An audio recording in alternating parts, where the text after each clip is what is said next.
Su existencia como ciudad pasó sin pena ni gloria durante la antigüedad y parecía continuar así en la Edad Media. Sin embargo, a partir del año 1000, la Europa latina presenció un resurgir económico y cultural sin precedentes.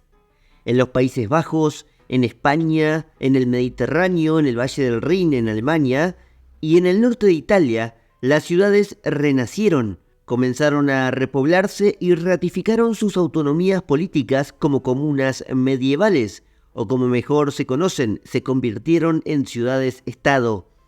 Florencia, ubicada en la Toscana a la orilla del río Arno, fue una de las más de 30 mini-entidades políticas que desde el siglo XII sentaron sus propias bases republicanas de gobierno. Primero crearon un consejo de 12 cónsules, cambiaría anualmente, pero con el tiempo vieron que ese sistema era un poco frágil. Crearon nuevos cargos entonces, el de podesta, titular del Poder Ejecutivo, el capitano del popolo, capitán del pueblo, que era contrapeso del podesta, y el gonfaloniero de justicia, quien juzgaba a toda la administración. Pero a pesar de su orgullosa república, la crisis política fue constante, primero entre güelfos y gibelinos, entre partidarios del Papa y partidarios del emperador, y más tarde entre las propias facciones de la élite comerciante y la nobleza feudal. Esta última terminó siendo derrotada y hasta prohibida de ejercer cargos públicos. Sin embargo, las ricas familias de comerciantes solo necesitaban una generación para convertirse ellos mismos en una nueva aristocracia, lo que llevaba otra vez a un nuevo periodo de división política. Las debilidades internas no impidieron el desarrollo económico, poblacional y cultural de Florencia, que para fines del siglo XIV estaba lista para liderar un movimiento que cambiaría las artes, el lenguaje y hasta la forma de pensar al hombre y al mundo, un movimiento que atravesó a todo Occidente y que hoy conocemos como Renacimiento.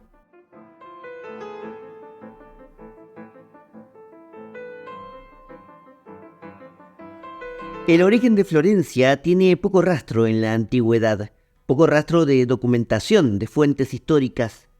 Con el Imperio Romano y la dominación de su región, que hoy conocemos como la Toscana, se conoce sí la fundación de la ciudad. Tenemos un año, incluso, que es el 59 a.C., durante la etapa de la República Romana y en tiempos de Julio César, que fue él quien fundó la ciudad. En tiempos romanos se conocía esta zona como Etruria también. Antes que eso, no hay rastro de una ciudad importante, ni siquiera de una ciudad pequeña tampoco. Su región, en la parte céntrica oeste de la península itálica, sí estaba identificada. Obviamente, los romanos habían tomado toda Italia. Estaba identificada como Etruria. El topónimo este deriva de los etruscos, que podríamos decir eran los antecesores o fueron los antecesores de los florentinos. Los pobladores que se asentaron allí vivieron en una especie de confederación de pequeñas ciudades antes de caer bajo el yugo romano.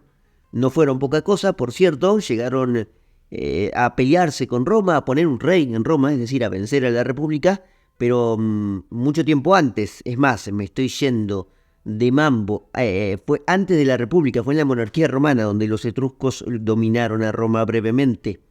Pero bueno, ya en tiempos de la República sí Etruria quedó absorbida como una provincia de Roma. Puntualmente la fundación por parte de los romanos de Florencia ocurrió, como dije, en el 59 a.C. Se fundó sobre el río Arno, una villa en un principio que fue llamada Florentia, que fue pensada en un principio también para veteranos del ejército romano.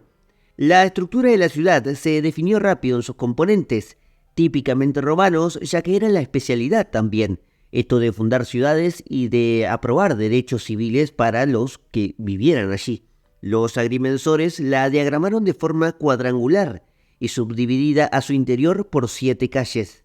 En torno al campamento militar comenzaban a ser construidos todos aquellos edificios que caracterizaban a las ciudades romanas: un acueducto, el del Monte Morello, un foro en la actual Plaza de la República y varias termas. Al menos 2 establecimientos se conservan de las termas, las ruinas, claro.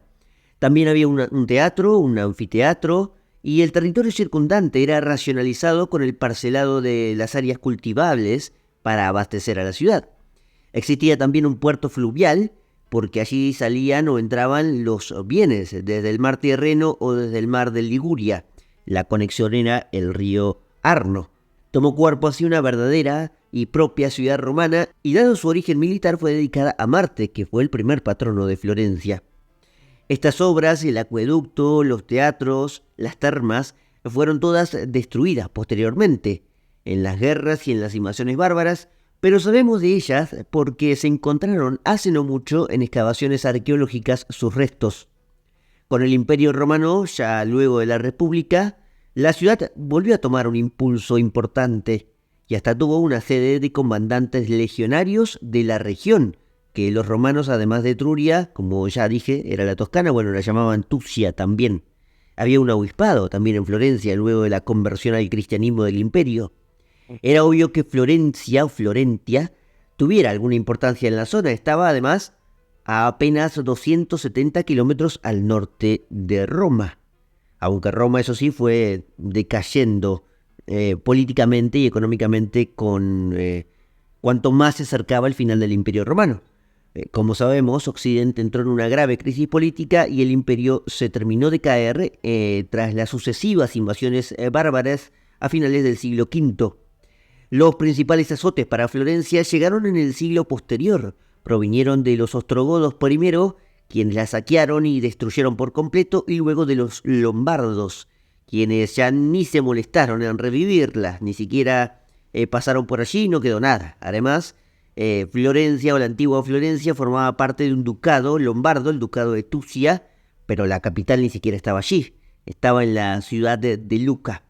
Florencia quedó fuera entonces de los tráficos comerciales y militares de la época. Sufriría una etapa oscura, una dura decadencia larga, de más de 200 o 300 años. Eso que se habla de tiempos oscuros o esas cosas de la Edad Media, bueno, le tocó en este caso a Florencia en estos tiempos. Si se quiere poner alguna fecha entre los años 600 y 800 o más o menos. Pero a partir del siglo IX, la cosa empezó a cambiar. En Europa y también en Florencia.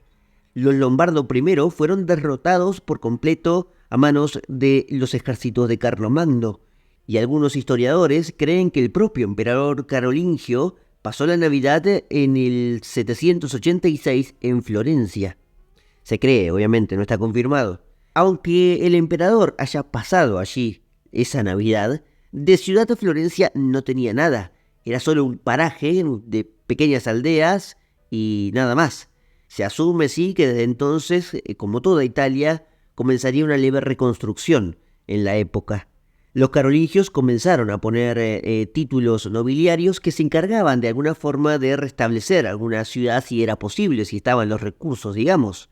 Se establecieron condados, ducados, margraviatos, pero Florencia no llegó a revivir tanto como otras. Hubo otras que incluso se convertían en capitales de grandes condados, pero Florencia le costó un poco más. De hecho, llevó el título de condado. Pero como digo, había otras ciudades que destacaban más. El centro, como dije, era Luca, el condado Fiesole era más importante. Todos formaban a su vez parte de una marca o de un margraviato, una entidad carolingia que fue creada ya tiempo después, en el siglo IX, conocida como la Marca de Toscana. Esto también lo estamos viendo en un mapa. Es difícil, la verdad, encontrar el momento en que Florencia comienza a resurgir. Lo más probable es que haya sido con el auge de los monasterios medievales, pero aquello no tiene una fecha exacta. Si ponemos el siglo XII o XIII nos vamos muy lejos, si ponemos el siglo VIII o IX nos vamos también muy lejos. Probablemente estuviera en el siglo X y XI esa reconstrucción.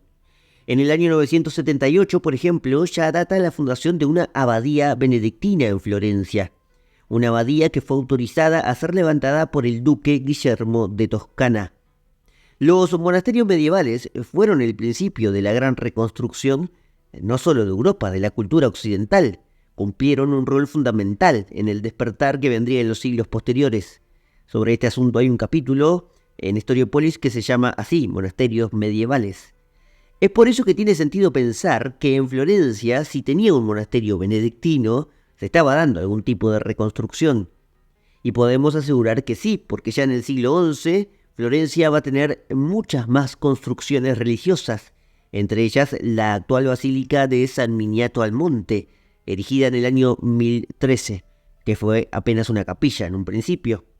Y si nos vamos más en el tiempo, en el año 1057, directamente la importancia ya se observa en Florencia porque pasó a ser la capital de la Marca de Toscana, en el 1057 reemplazando a Lecce.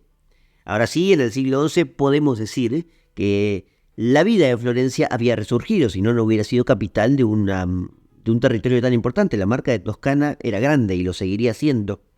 Para dejar bien asentada su importancia, tenemos un dato más.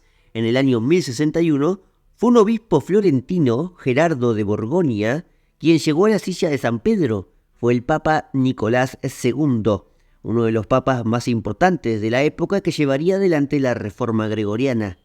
Florencia entraba entonces con un buen currículum en la Baja Edad Media y jugaría un rol preponderante en las míticas repúblicas italianas, o mejor conocidas en las ciudades-estado.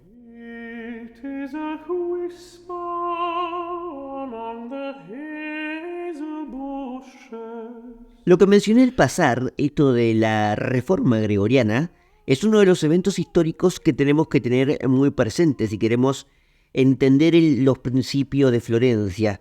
Bueno, de Florencia y las ciudades-estado que nacen en la Edad Media.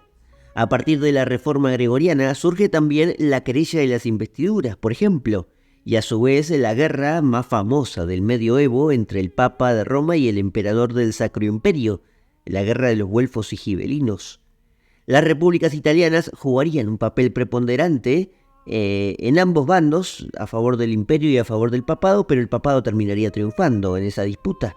Como ya veremos, Florencia tendría su propio papel. Antes de eso, nos quedamos en el siglo XI, en una Florencia que tenía su obispado, que había incluso puesto un papa en Roma y que era ahora la capital de la Marca de Toscana. El problema fue que este título feudal comenzó a evaporarse lentamente por dos cuestiones principales. Una de esas cuestiones fue que la última heredera de la Marca no tuvo hijos.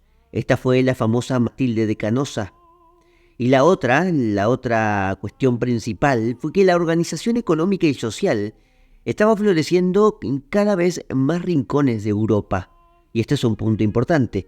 Pero vamos tocando uno a uno. El primero, el de Matilde de Canossa, Margarabina de Toscana, es fundamentalmente el título. Matilde supo inclinar la balanza a favor del Papa o del emperador en la querella de las investiduras. Por eso digo esta guerra. De la Reforma Gregoriana tenemos un capítulo y allí tocamos lo de la querella de las investiduras, así que vale escucharlo. Esta mujer fue muy especial en la Edad Media y obviamente merecería un capítulo aparte. Pero lo importante es que terminó inclinando la balanza a favor del Papa a fines del siglo XI, pero luego la inclinó a favor del emperador a principios del siglo XII. Ya moriría en 1115 con una edad muy avanzada y con una vida bastante importante como para contar en la historia. Eso sí, murió sin hijos y aquí habría un problema.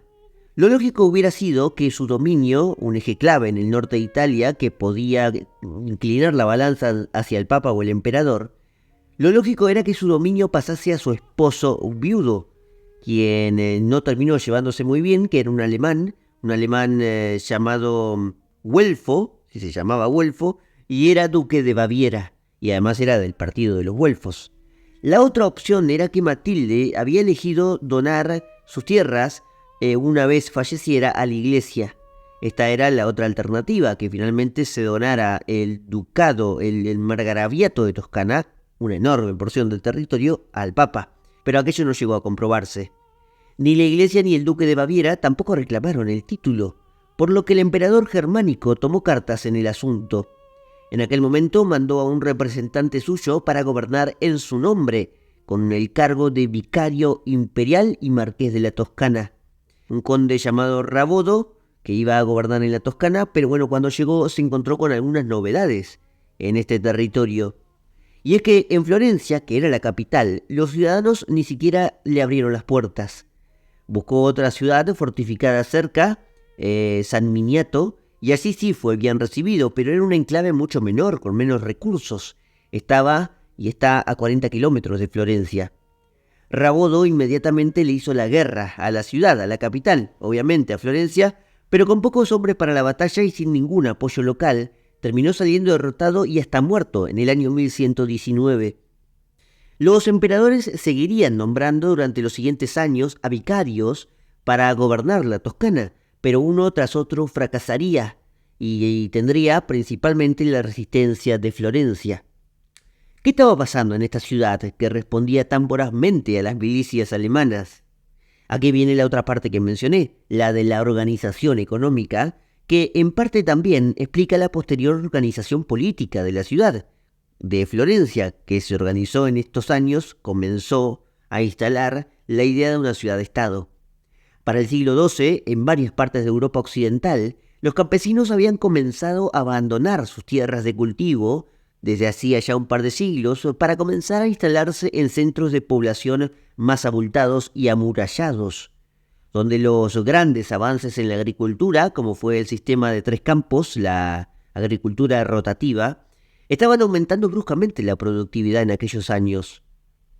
Había más alimentos e incluso había excedente para comerciar, cosa que impulsó el intercambio en el norte de Italia. En estos años aparecen las repúblicas del comercio también, que son las que tenían puertos favorables, antiguamente puertos romanos, de donde entraban y salían cada vez más productos. Una ciudad protegida, en crecimiento poblacional y con una economía en auge, llama a la inmigración, obviamente, y eso es lo que estaba ocurriendo. La protección era importante, lo de las murallas. Los ciudadanos necesitaban protección física frente a los señores feudales, por un lado, pero también contra los propios bandidos sin ley de todo tiempo, ¿no?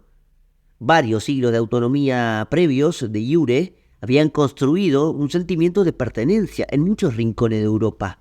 El norte de Italia era uno de esos casos, Florencia, por ejemplo. Además, la tradición de ciudades romanas aún permanecía, esa idea de libertad civil necesaria para existir y para desarrollarse. Nunca había cambiado esa idea en Italia. Ellos se sentían más romanos que nadie. Es por eso que buscaban obtener cartas de los reyes, aprobaciones en papel, en papiro, mejor dicho, porque no había imprenta, aprobaciones de los reyes o del papa que legitimaran la ciudad. Dichas cartas las otorgaba un rey o a veces el propio emperador germánico. Se podían comprar también, pero a precios exorbitantes. A eso se sumaba que ellos veían que también podían administrar sus propios asuntos, seguridad, impuestos, administración de justicia. Con esta realidad económica y con la propia autonomía que las ciudades en la Toscana ya vislumbraban, Florencia se administró de esa forma sin ningún inconveniente a partir de la muerte de Matilde. Hubo una normal recaudación de impuestos, se acuñó moneda propia y hasta se adoptó una política exterior. Como la muerte de Matilde fue en 1115, se considera este año el comienzo de la República de Florencia como autoridad independiente. Vamos a tomar esta fecha para orientarnos, pero en verdad la ciudad probablemente ya funcionaba así hacía tiempo, solo que a partir de entonces institucionalizaron algunos órganos de gobierno y formalizaron también un ejército propio, que no era poca cosa. Ese ejército propio fue el que impidió el ingreso del conde alemán, Rabodo, que mencioné antes. ¿Quién gobernaba entonces internamente Florencia si no había un conde alemán? Bueno, en este primer periodo, el mando de la ciudad quedó en manos de un consulado, un órgano integrado por 12 cónsules que se elegían cada año. Además, cada 2 meses, 2 de ellos eran los líderes de la comuna. Así que este era el poder ejecutivo, digamos que era una diarquía que cambiaba cada 2 meses. El legislativo, el poder legislativo, podría identificarse con un consejo que debía reunirse 4 veces al año y estaba formado por 150 ciudadanos que por supuesto eran los más ricos de la ciudad, propietarios, comerciantes y algunos líderes de la caballería urbana. Está de más aclarar que fue un gobierno no de la plebe, no democrático, ¿no?, sino del patriciado, lo que Aristóteles diría oligárquico. No lo digo peyorativamente, lo menciono para graficar y para aclarar que por república no es que era una república como las de nuestro tiempo. No hay mucha data de este primer periodo municipal de Florencia, Pero el primer documento en el que se menciona, por ejemplo, a 2 cónsules, ya nos habla de que ese sistema estaba activo. Se menciona a un tal Brocardo y a otro llamado Selboro, en un registro de algún mes del año 1138. Sin embargo, los órganos eran muy cambiantes, con el tiempo se modificaban. Esta especie de diarquía que, como dije, se estableció en los cónsules, se evaporaría muy rápidamente por la poca legitimidad y los problemas para ver quién mandaba, ¿no? Eligieron finalmente crear un nuevo cargo ejecutivo, el de podesta, que viene del latín de potestas. En el derecho romano viene a significar poder oficial o máxima autoridad de un estado. Debía ser elegido cada 6 meses por la asamblea del municipio, y la idea era que sea ocupado por extranjeros. Sí, el podesta en un principio debía ser extranjero, luego eso cambiaría, pero la mayoría lo fueron, buscaban la no implicancia en los asuntos internos de la ciudad de quien ejerciera este cargo, y que pudiera dirimir de forma imparcial, digamos. Tenía además la obligación de dirigir los ejércitos, por lo que también fue un jefe militar. Los cónsules no dejaron de existir, pero ahora era el podesta el mayor puesto florentino.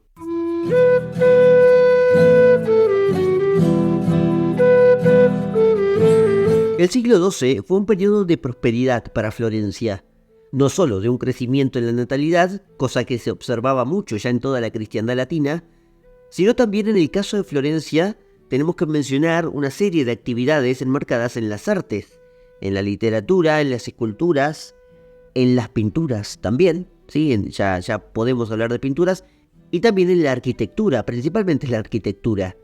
Hay un renacer cultural en esta época. Empecemos por este punto, el más importante, el de la arquitectura.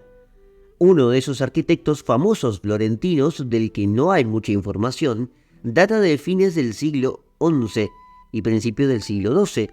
Se llamaba Lanfranco, y se cree que este dirigió junto a Wilhelmo, otro conocido escultor de la época, la construcción de la Catedral de Módena, que formalmente inició en el año 1099. La catedral no está en Florencia, pero tiene manos florentinas. La idea fue exclusivamente de ellos, aunque la torre del campanario se terminaría un tiempo después, en el 1300 aproximadamente. Pero de esta época también se datan los principales edificios de Florencia, tanto públicos como religiosos. Se construyeron también varios puentes en esta época, en el siglo XIII, el Ponte alla Carraia en 1218, el Ponte alle Grazie en 1237, el Ponte di Santa Trinita 1252, luego estaban las joyas de la República, ¿no? Es decir, los edificios gubernamentales, el Palazzo del Priori, que actualmente es el Palazzo Vecchio, y será luego más conocido como el Palacio de la Signoria, data del 1299. También está, por ejemplo, el Palazzo de Bargello, de 1255. Los edificios religiosos también fueron la norma. La Basílica de Santa Croce, la Basílica de Santa María Novella, la de la Santísima Annunziata, la de Santo Spirito, y bueno, la catedral principal, la de Santa María del Fiore, esta última en 1296, son todas iniciadas en el siglo XIII. Algunas reedificadas, claro, sobre capillas más antiguas. La de Santa María del Fiore trajo un desafío arquitectónico monumental, el de la cúpula, que se derribó en varias ocasiones, pero hoy, gracias a Dios, podemos apreciarla perfectamente en la foto de portada de este capítulo. La podemos apreciar hace rato, en realidad, hace ya casi 600 años, cuando Filippo Brunelleschi la terminó en 1436. Esto se replicaba en otras artes. En la literatura ya había, por ejemplo, varios poetas renombrados que salían de Florencia, incluso en el siglo XIII ya. Tenían ya una historia para contar, además de su propia patria. Algunos historiadores hablan de los años del 1200 como el primer periodo del Renacimiento italiano, es decir, mucho antes que el siglo XV, como suele denominarse habitualmente. A ver, todavía en clave medieval y ultra religioso, obviamente había una mirada humanista ya desde aquellos años, pero con el dios cristiano en el eje central, porque todavía estamos en esa época. Dante Alighieri, el arquitecto Lanfranco y varios más, son esos artistas que generan incomodidad en la visión de historiadores más modernos que ven al Renacimiento como un tiempo de separación entre la religión y el culto al cuerpo humano, entre otras cosas. Pero bueno, eso es tema para otro día, como sabrán, porque esta entrega es de historia y no de reflexiones históricas. Si quieren, podemos hacer otra saga, otro capítulo de reflexiones históricas. Lo que quiero decir con esto es que en el siglo XII se puede ya hablar de un esplendor cultural. Y si hay un esplendor cultural, significa que detrás hay un poder económico o político bien solventado. Y eso también se evidenciaba. Mientras Florencia cultivaba las artes liberales, también se desarrollaba una intensa lucha contra otras comunas que habían desarrollado gobiernos parecidos al de Florencia. La lucha también fue contra los señores feudales por el control sobre el territorio, ya que incorporar más tierras cultivables a la ciudad era una necesidad, tanto para consumo interno como para la exportación. Esta última en auge además a través de los puertos que tenían salida por el río Arno, como el puerto de Pisa. Pisa era una ciudad enemiga de Florencia, aclaro, lo va a ser casi siempre, pero en esos años habían conseguido los florentinos un acuerdo para poder exportar sus bienes desde allí sin algún gravamen particular. Poco a poco se apoderaron los florentinos de castillos olvidados, de aristócratas o de pequeñas fortalezas o aldeas cercanas. Algunas familias aristócratas importantes no tuvieron problemas en ser amalgamados a Florencia, todo lo contrario. Familias como los Guidi o los Alberti reconocieron la autoridad republicana y hasta entraron sin inconvenientes en las estructuras municipales. Eso cambiaría igualmente más adelante, porque luego lo prohibirían aquello, no aceptarían ningún noble, pero bueno, eso viene después. Otra amenaza a la autonomía de la ciudad era también el poder del emperador germánico de turno. Como ya he dicho en los papeles, el emperador alemán contaba a Italia entre sus posesiones, lo que incluía a la Toscana.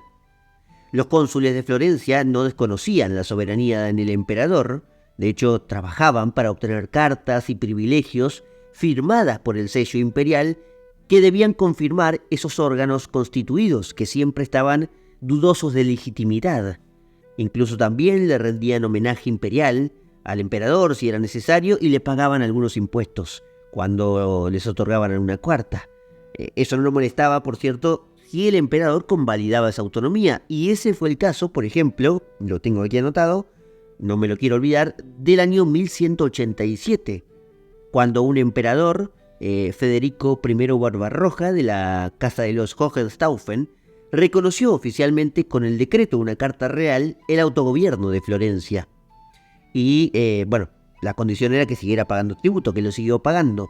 Pero los tributos a los florentinos, los tributos de alguien que está muy lejos de su ciudad, nunca gustaron. La verdad, no le gustó eso a ninguna ciudad-estado. Ni con Venecia y con Génova también vamos a ver esos problemas constantes, por ejemplo. Así que ese impuesto, el de Federico Barbarroja, no duraría mucho tiempo más. La influencia alemana, además, en el mundo italiano estaba un poco desgastada y terminó desatando a fines del siglo XII una de las disputas, como dije, la mencioné al pasar, más famosas de la Edad Media, la de güelfos y gibelinos. Los güelfos eran partidarios de la supremacía del Papa en esa lucha contra el emperador, y del otro bando estaban los gibelinos, que apoyaban al emperador.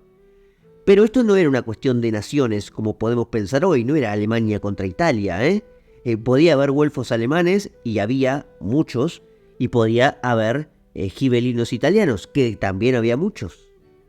Por ejemplo, Florencia, y esto podía pasar, las ciudades-estado podían cambiar de parecer. Y Florencia al principio fue vasallo del Sacro Imperio, jugó en un principio con los alemanes. Al fin y al cabo Barbarroja les había respetado la autonomía.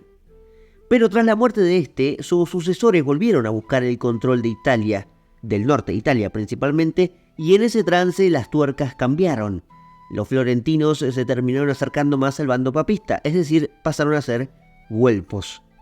Otras ciudades, por ejemplo, por nombrar algunas, Forlì, Pisa, Lucca, Siena, atención con Siena, jugaban directamente por la causa imperial, eran gibelinas, enemigas de Florencia.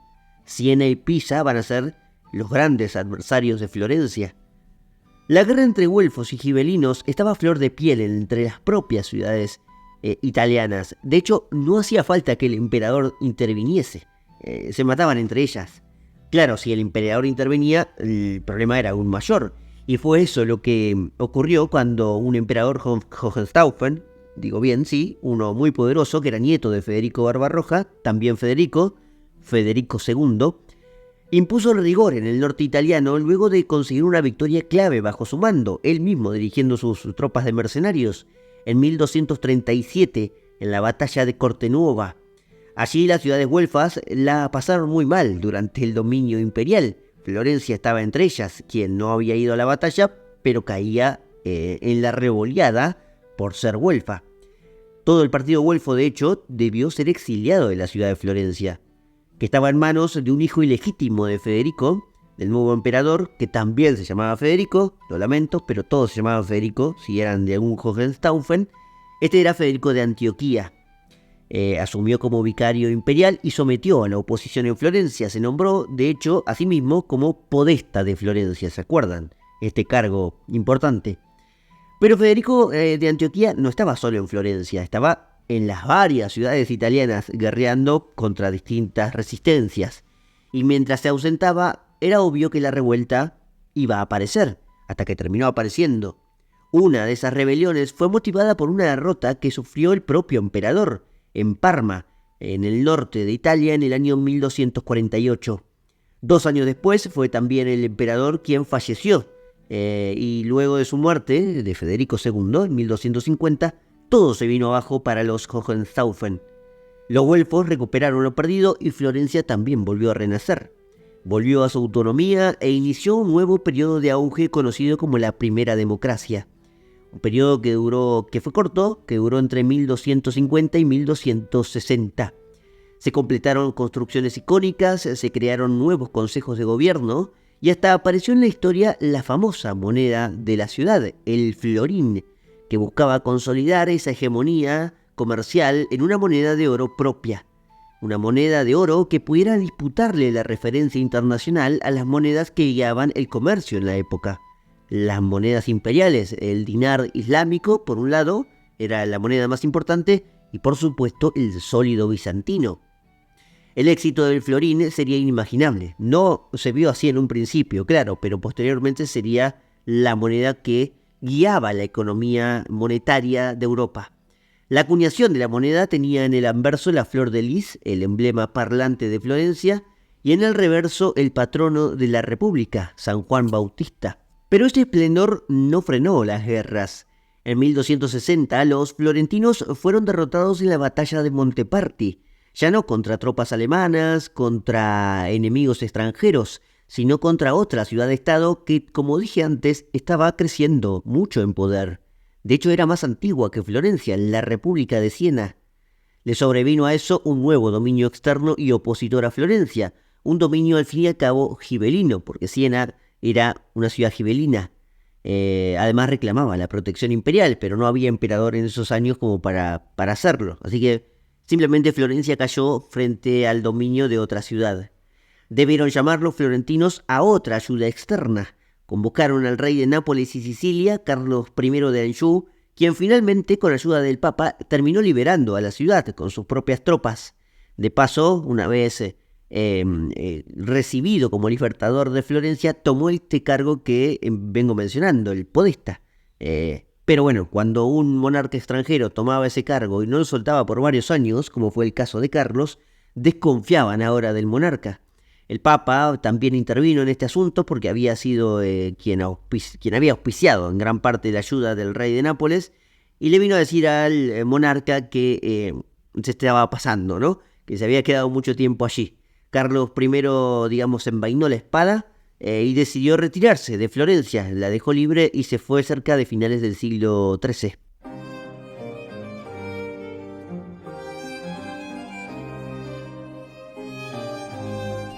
Recuperada la autonomía, en 1293, un ex político gibelino, ahora güelfo, Giano della Bella, impulsó una serie de reformas para ratificar el rechazo a la aristocracia terrateniente. Mejor dicho, para institucionalizarlo aún más, porque ese sentimiento estaba a flor de piel en los florentinos. Se sancionaron unas leyes nuevas, conocidas como las ordenanzas de justicia, que fueron creando nuevos órganos y nuevos puestos en el Estado, en la ciudad-estado. Ningún noble podía ahora ejercer un cargo público a menos que sea integrado en la lista de un gremio. Y aquí aparece la historia de los gremios, que no es menor tampoco, estas hermandades que no tienen nada que ver con los sindicatos actuales, que nacieron también en el medioevo. Los gremios eran sociedades de comerciantes según su especialización, y son una parte central en esta historia. Los florentinos le llamaban las artes, no gremios. Le decían arte a las diferentes profesiones. 7 eran los gremios principales, que además, bueno, ¿qué era lo importante de todo esto? Porque al final no lo estoy mencionando. Tenían el privilegio de ocupar cargos legislativos e influir mucho en el poder ejecutivo. Terminarían ellos incluso decidiendo quién gobernaba, quizás. Estos gremios, mejor dicho, eran 7, como dije. El primero incluía a jueces y notarios, el segundo a tejedores de paño, el tercero a los cambistas o banqueros, también, o financistas si se quiere, aquí van a estar los Medici más adelante, los trabajadores de lana, 4, 5 los trabajadores de la seda, 6 médicos y farmacéuticos y 7 peleteros, que significa joyeros. Luego había 14 gremios más, entre panaderos, carniceros, carpinteros, lenceros, entre otros, que eran artes menores pero que también jugaban un papel. Así que eran 21 en total, 21 artes, las artes mayores, estas 7, y las 14 que eran menores. En total 21 artes con reconocimiento oficial de la República y donde cada una tenía su propio recinto, incluso su propio lugar, su propio edificio, que algunos de esos edificios se conservan en la actualidad en Florencia. Allí se nombraban a sus representantes. Entre todos conformaban el Priorato de las Artes. Los priores eran los líderes de cada gremio y se reunían en la plaza central, en el Palacio de la Signoría, que cobraría también más importancia posteriormente. En cuanto al poder ejecutivo, al podesta, este puesto de mando de la ciudad, que además era el jefe militar, terminó lidiando con algunos contrapesos que se le crearon, además de los ya 12 cónsules que seguían vigentes, los que mencionamos antes. Uno de esos contrapesos fue el cargo de capitano del popolo, o capitano del pueblo, capitán del pueblo, que a priori fue creado para impedir el ingreso de nuevas familias nobles, pero en la práctica fue más un vigilador del podesta. Debajo de ambos, o a la par digamos, debían controlar y dirimir sus decisiones y controversias 2 consejos consultivos. Uno era el Consejo de Ancianos, formado por 12 ciudadanos mayores de edad, y el otro era el Consejo de los 36, compuesto por personas que no debían tener ninguna intervención política en el pasado. En las ordenanzas de justicia se confirmó también un cargo más, uno no menor, el de gonfaloniero de justicia, quien debía administrar precisamente justicia. En un principio debía guiar solamente este priorato de las artes, que iba a funcionar de manera paralela, pero sus funciones luego se expandieron. El del gonfaloniero también era el protector del escudo de armas y el de la bandera florentina, que curiosamente es igual a la inglesa, un fondo blanco y una cruz roja. Aunque también encontré lo mismo, pero con el fondo rojo y una cruz blanca, así que, bueno, tengo que averiguar bien. Serían 9 en total los gonfalonieros ejerciendo, pero uno era el líder, obviamente. Puede ser todo esto un poco confuso, lo admito, pero para no marearnos más, digamos que el grueso de las ordenanzas de justicia de este político de la Bella, a fines del siglo XIII, era básicamente impedir que entren más familias nobles a la ciudad. La aversión contra los señores feudales no menguó los conflictos internos a pesar de todo. La disputa por administrar Florencia no era poca cosa para principios del siglo XIV, y a pesar de que el control del partido güelfo ya se había consolidado, la ruptura entre ambas facciones o las varias que se fueron creando fue la norma. En principio surgieron 2 bandos en guerra. Los güelfos blancos, que eran representantes de los estratos comerciales y artesanales, digámoslo así, la nueva nobleza comerciante que se había creado, y los güelfos negros, de características similares a los anteriores, pero con una representación más llana y más hostil a la élite comercial.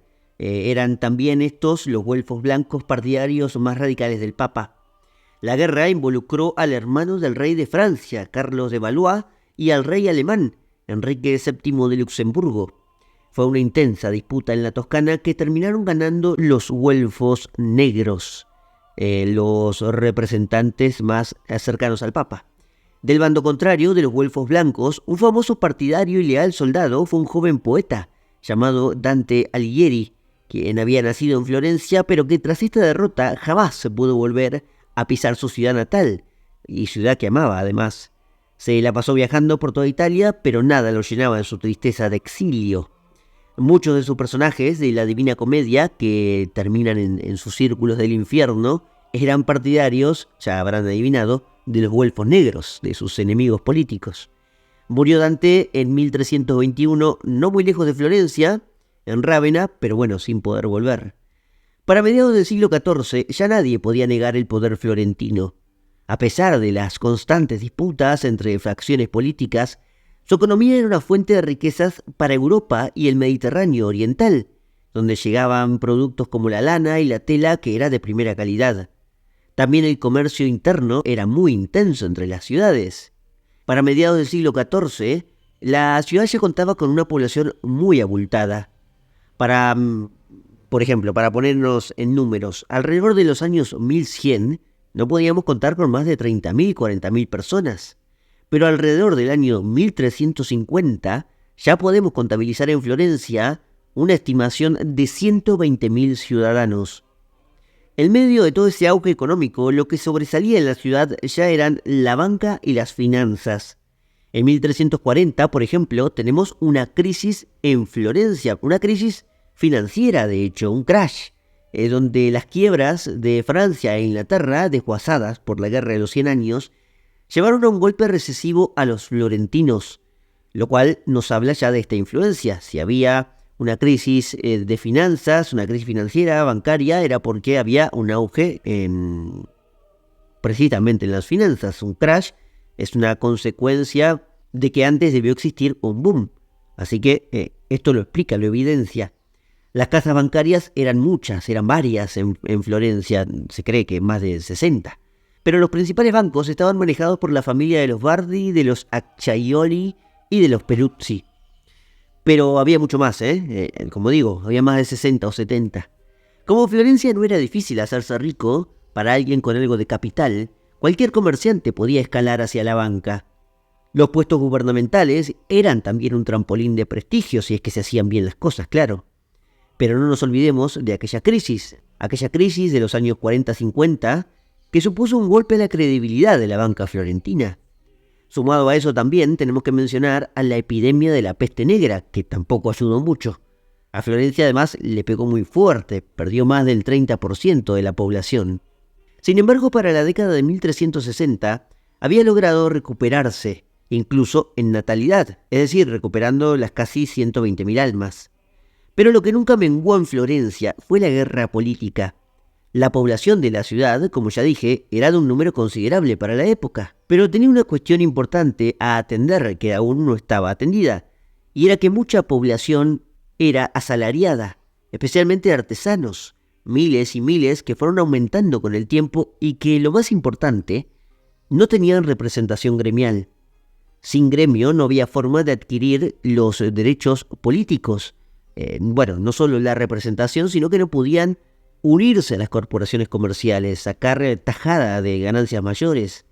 Y entre tanta guerra interna se intensificó ese antagonismo entre las clases más altas y las clases más bajas, entre los talleres productivos, por ejemplo, la oligarquía local de la banca y una población sin gremio que hacía los trabajos también cooperativos de la ciudad más importantes. Aquello dio lugar a algunos disturbios y a algunas huelgas muy relevantes. Una de esas rebeliones tuvo lugar a mediados de 1378, en un momento de fragilidad interna y de crisis económica. Además, en ese año, la República acababa de salir de una guerra de 3 años contra el Papa. El Papa de ese entonces era Gregorio XI, el último que habitó Aviñón. Es conocida esta como la Guerra de los 8 Santos, nombre que se adoptó por el Consejo de 8 comerciantes en Florencia como líderes militares, el Consejo de los Otto de la Guerra. Florencia había ganado el conflicto, pero debió pagar una inmensa compensación económica de florines. Además, una familia noble antigua de Florencia intentó dar un golpe de estado en medio de la inestabilidad, los Alberti, pero fueron expulsados. En ese contexto fueron los trabajadores de la lana, conocidos como los Ciompi, quienes irrumpieron en la plaza pública, la tomaron, de hecho, la Plaza de la República, y prometían descabezar a toda la nobleza local. La demanda en un principio era ser reconocidos como un gremio más, como el gremio de los Chompi, y así adquirir puestos de gobierno. Uno de los que apoyó esa petición fue el gonfaloniero de justicia de esos años, bueno, de esos meses, porque duraban ese tiempo en el cargo, un tipo llamado Salvestro Alamano de Medici. El motín, como toda revuelta que no se puede controlar, se fue por la borda. Terminó siendo reprimido para no causar mayores destrozos, y aquello le costó el puesto al gonfaloniero Medici porque obviamente se había puesto del lado de los insurrectos. Salvestro fue el primer Medici en ocupar un cargo tan importante en la República.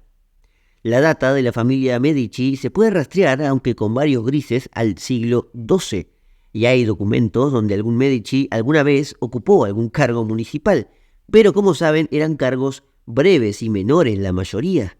Era estar un mes, 2 meses y luego seguir con lo suyo. El gesto de este primer Medici, de Salvestro, con un cargo de magistrado tan importante, probablemente no sería olvidado por los florentinos, se había puesto del lado de los pobres. La familia, además, ya había adquirido en esa época algún tipo de influencia en los negocios de la banca, aunque Salvestro estaba alejado de esos negocios, era un primo lejano. De todas formas, nos da una pista, obviamente. Los Medici ya empezaban a jugar fuerte en la historia. Ya eran prestamistas importantes, tenían cargos importantes incluso dentro de Roma, administrando las finanzas papales. Y estaban a punto de fundar su propio banco a fines del siglo XIV. Ese banco sería el trampolín definitivo para llenar ese vacío de poder republicano de Florencia que siempre había agobiado a la ciudad. Pero ese proceso, ese salto a la política de los Medici, ya deberá ser tratado en otro capítulo de Historiopolis.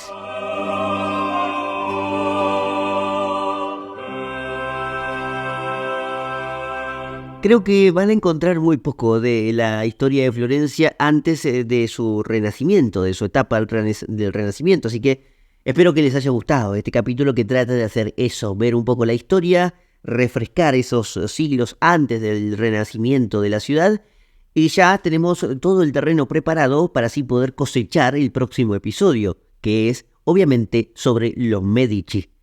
Y por supuesto, continuamos con Florencia, continuamos cronológicamente. Así que aquí termino el episodio, gracias a todos por estar del otro lado. Si les gustó los invito a que le den like, los invito a que me dejen sus comentarios, qué les pareció el episodio, qué les parece esta idea de ir con los Medici y propuestas de capítulo, también escucho. Si no están suscriptos, los invito a que se suscriban. No se olviden que también pueden ser parte del club exclusivo de miembros del canal. Tenemos varios beneficios, además de videos anticipados, capítulos exclusivos. Y además también pueden integrar nuestro grupo de Telegram, donde intercambiamos ideas de historia en este grupo. Sin más entonces, aquí finalizo, no me demoro más. Gracias a todos nuevamente y los invito por último a que nos encontremos el sábado que viene para una nueva entrega de Historiopolis.